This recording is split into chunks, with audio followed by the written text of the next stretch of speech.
iwanyu, ntimwibagire gufyonda kuri subscribe no gusangiza bagenzi banyu. Bana natwe mu ncamake y'amakuru agezweho mu gihugu c'u Burundi. Jeanette Karire Kinyana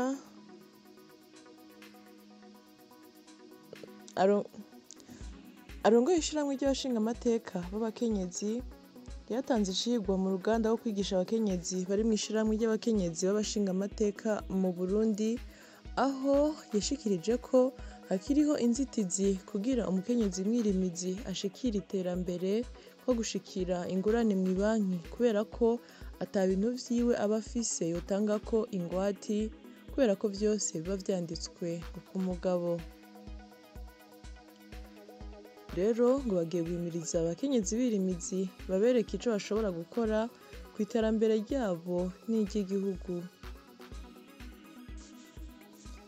Kuri uyu wa mbere igenekerezo 25 Gitugutu umwaka wa 2021 mu gisagara ca Bujumbura mu nyubakwa z'ihoteri Kiriri Garden, abarongozi b'amashirahamwe iyo HK na SPRL barakoraniye hamwe n'inzego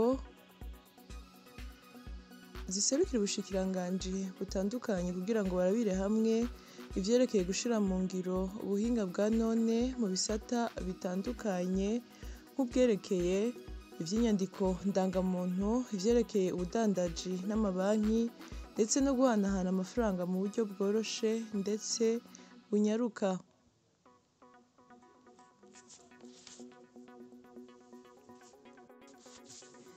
Kuri uyu wa mbere umugambi wa leta projet de restauration et de résiliation du paysage du Burundi ufatikanije na Land and Development Expertise Center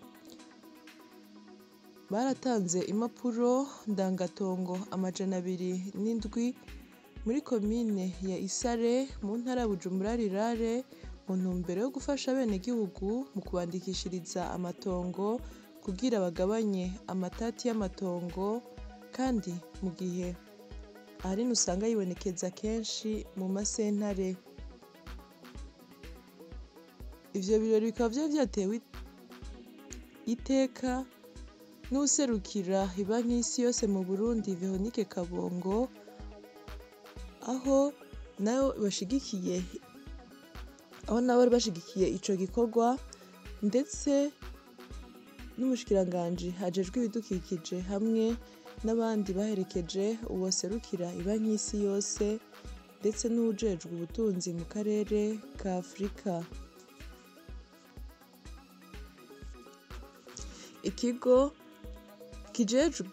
Ikigo c'igihugu ca Tanzania kijejwe ururimi rw'igiswahili caraye gishimiye umukuru w'igihugu Evariste Ndayishimiye inyuma y'urugendo yagize mu gihugu ca Tanzania kuva kugenekerezo 22 gushika kugenekerezo 24 ku giswahili ngo ciza kandi gikwije amategeko yavugiyeyo.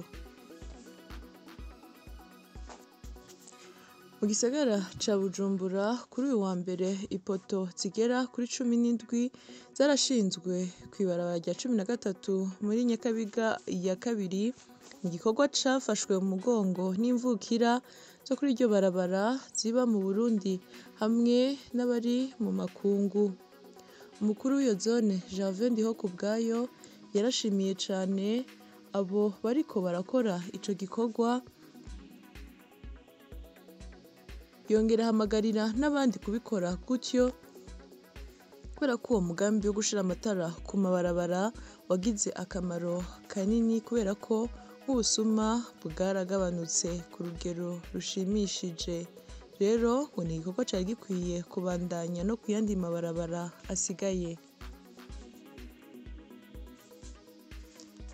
Muri komine Mutimbuzi i Bujumbura abateshejwe izabo n'imyuzurire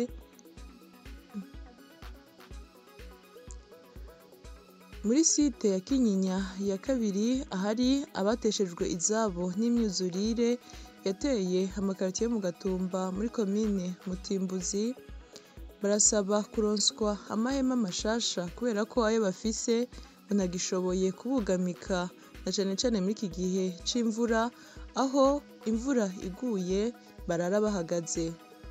Ku ruhande rw'abarongoye iyo site bo bashikiriza ko bamaze gushikiriza ico kibazo ababatwara.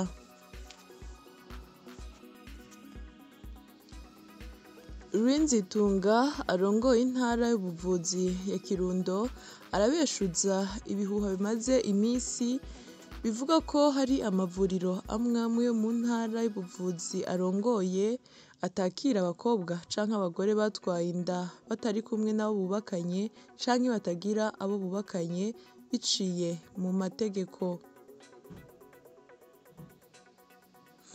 Ahubwo yateye akamo abo bose bakeneye ubuvuzi, abibungenze n'abatibungenze, kwama bitura abaganga kuko ariho amagara y'abana n'abavyeyi babo abwirizwa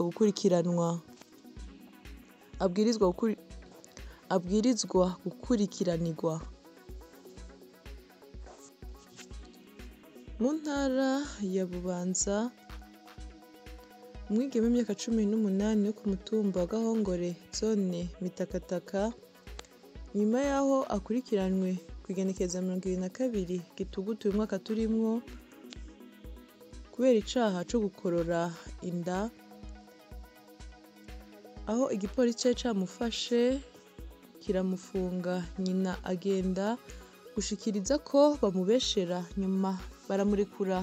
Nyina aca aremera ko uwo mwigeme aho azokenerwa hose n'igipolisi azoca amubashikiriza, ariko nyuma bagiye kumurondera basanga umukobwa yarahunze.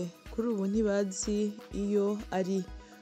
Nyina w'umukobwa yaciye afatwa, aho yagirijwe ko yaba yarafashije mu caha umwana wiwe yakoze. Mu gitondo co kuri uyu wa mbere igenekerezo 25 Gitugutu, umukuru w'igihugu Evariste Ndayishimiye yahaye umubonano intumwa ziva muri Leta Zunze Ubumwe za Amerika ku kirimba iwe. Izo ntumwa zisanzwe zikorera cane cane mu bisata vy'ubuhinga bugezweho, hamwe no gufasha ugwaruka hamwe n'abakenyezi mu kwitunganiriza imigambi. Bimwe mu vyo baganiriye hakaba harimwo gushigikira amashirahamwe mato mato n'ayisununuye buke buke, guteza imbere ugwaruka n'abakenyezi n'ikoreshwa ry'ubuhinga bwa none mu bisata vya leta. Ikindi kandi ngo bazofasha mu gukora karangamuntu zigezweho, na rirya hategekanijwe rusansuma y'abarundi mu mwaka wa 2022, kwegeranya ibiharuro ngenderwako ku bisata vyose bigize igihugu. Kuri uyu wa mbere habaye inama yahuje abajejwe intwaro, igipolisi n'igisirikare bo mu ntara za Kirundo na Muyinga, hamwe no mu ntara yo mu buseruko n'iyo mu majepfo n'iyo mu bumanuko bw'u Rwanda, aho yabereye ku rubibe rwa Gasenyi Nemba. Ku ruhande rw'abarundi, intumwa z'i Burundi zari zirongowe na buramatari w'intara ya Kirundo Albert Hatungimana, hamwe na buramatari w'intara ya Muyinga Jean Claude Barutwanayo. Ku ruhande rw'u Rwanda hari uwutwara intara yo mu buseruko Emmanuel Gasana, ndetse n'urongoye intara yo mu bumanuko Alice Kayitesi.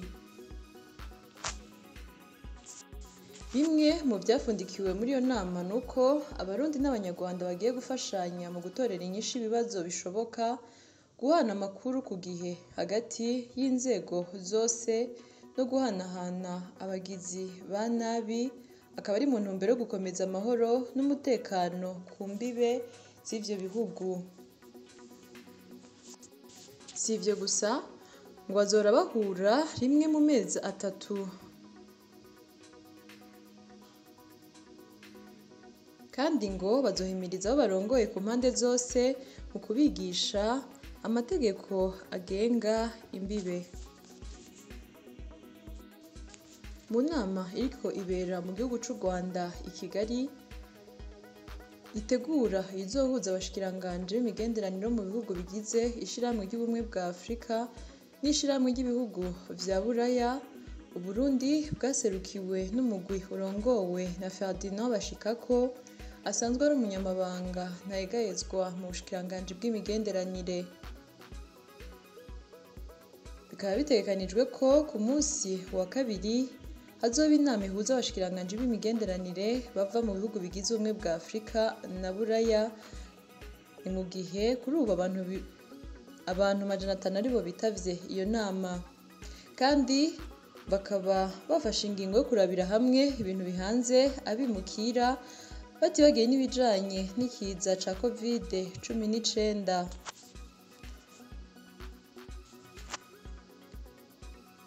Ambassadeur Willy Nyamitwe hamwe na General de Brigade Agricole Ntirampeba bemejwe n'inama nkenguzamateka mu kibanza co guserukira igihugu c'u Burundi mu makungu. Bose bakaba bemejwe ku majwi 39.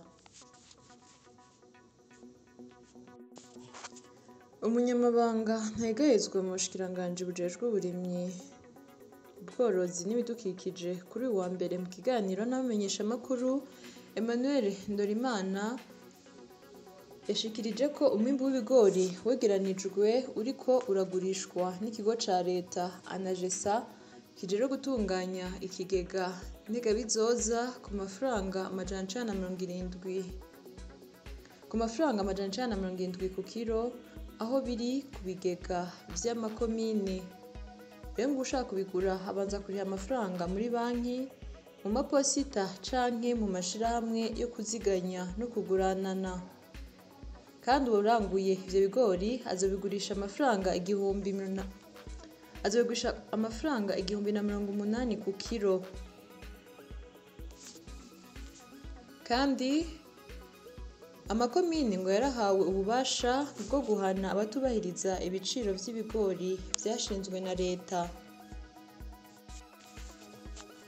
Imvura yarayiguye mw'ijoro ryo kuri uyu w'Imana ushira uwa mbere, yarononye ibitari bike mu Ngagara muri quartier 4. Muri quartier ya 4 ibirasi 3 vyaragurutse, aho ni kw'ishure yo muri iyo quartier.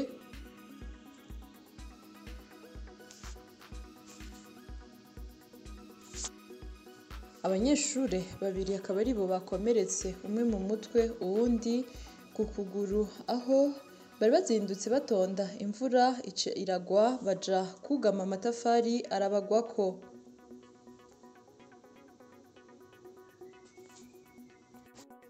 Ibindi vyononekaye vyose ntibiramenyekana.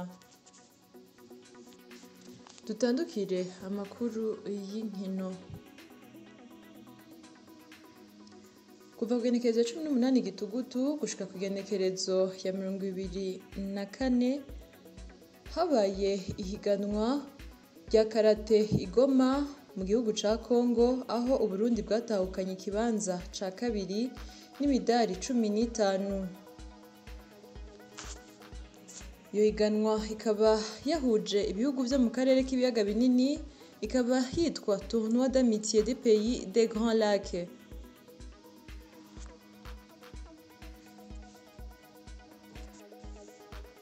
Iyo ikaba yari incamake y'amakuru agezweho mu gihugu c'u Burundi.